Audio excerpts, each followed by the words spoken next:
Como assim o Kubernetes abandonou o Docker? Bom, em 2022, na versão 1.24 do Kubernetes, acabou o suporte ao Docker. Então o Kubernetes não vai mais precisar do Docker rodando numa máquina para ser executado. O que isso afeta? Bom, para a gente entender como isso te afeta, vamos lá ver um histórico de como o Kubernetes utiliza o Docker, ou utilizava, e ver quais são os próximos passos, né?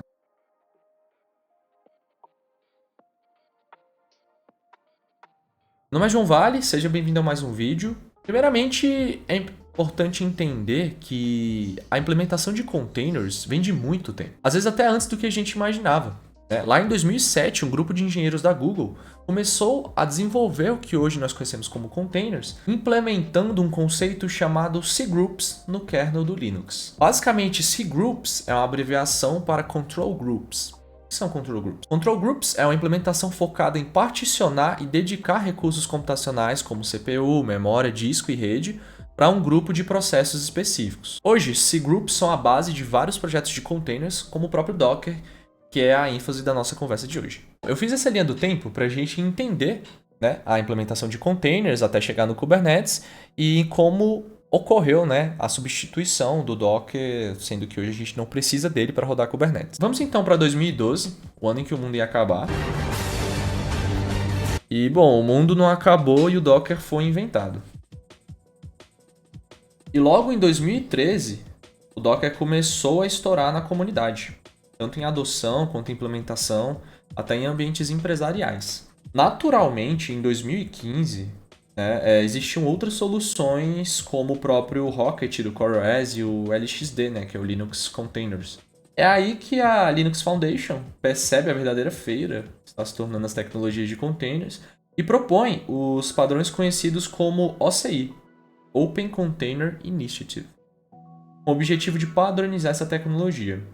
Esses padrões, eles definiram especificações de imagens, tá? E também especificações de runtimer de containers, tá? Runtimers, até para a gente entender, é efetivamente o processo em que você consegue rodar um container dentro de um Linux ou de qualquer outro sistema operacional. Tendo esses padrões, então, você conseguiria rodar um container em qualquer uma tecnologia escolhida, Docker, Rocket, LXD. E, bom, a implementação, padronizada das definições de runtime ficou conhecida aí como runC, que até hoje está dentro das implementações Linux de container. É importante frisar que o runC é uma implementação de baixo nível, tá bom? E se responsabiliza por rodar os containers e realizar operações bem básicas nesses containers. Então eles não conseguem se comunicar com o repositório de containers, uma registry, por exemplo. Ele é bem básico. Apenas para exemplificar. Bom, passando aqui para frente, em 2016, a Google, junto da IBM e o próprio Docker também, que já era uma empresa consideravelmente grande na época, se juntam e implementam um runtimer conhecido aí como Containerd, beleza? É importante frisar aqui que o Containerd ele é muito mais completo, tá? E logo em cima dele surge o Dockerd. E aí vocês conseguem até visualizar aqui agora que você tem essa estrutura, o runC como o runtime de baixo nível, o Containerd em cima, e o Dockerd, que é o daemon do Docker, rodando em cima do Containerd. E aí o Dockerd, ele é verdadeiramente uma plataforma, tá? Ele faz muito mais do que só rodar containers. Ele permite construir imagens, gerenciar logs e volumes e muito mais, entregando assim uma plataforma de gerenciar containers. A Docker ficou bastante popular nessa época por conta da implementação do Dockerd. E, paralelamente ao desenvolvimento do Docker, surgiu a necessidade de se gerenciar múltiplos containers. Bom, e é aí que entra o Kubernetes nessa história como um gerenciador de containers. As primeiras implementações do Kubernetes funcionavam exclusivamente com Dockerd, o que faz sentido, o que tornou o Docker aí como plataforma principal para se rodar Kubernetes no começo.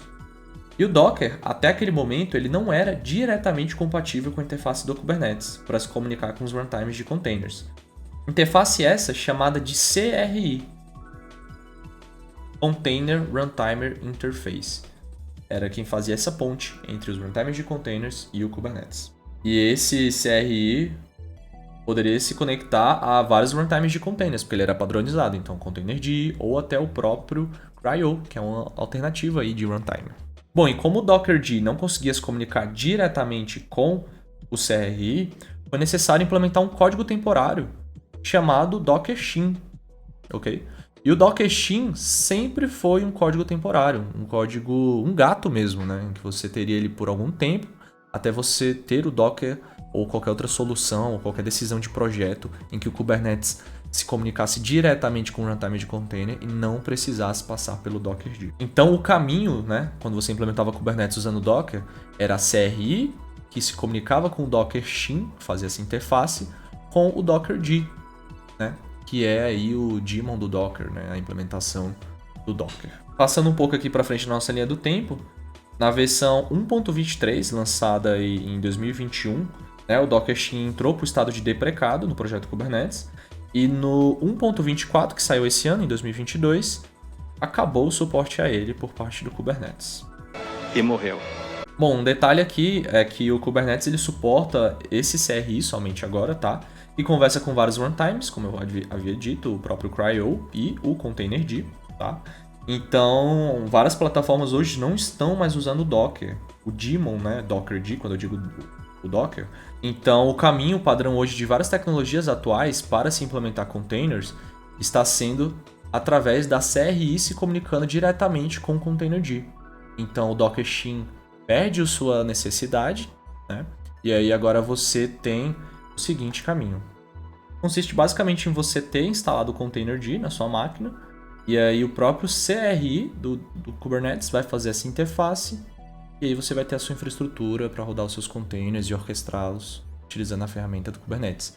Acabou a necessidade de se ter o Docker Shin. E por consequência, o Dockerd como daemon de containers. Bom, pode surgir então a dúvida, como fica a vida do desenvolvedor, né? E o dev? Como essas mudanças impactam na vida do time de desenvolvimento? Bom, o desenvolvedor vai poder continuar utilizando o Docker, porque o Docker é uma plataforma. Então, com ele você consegue fazer o build de imagens, né?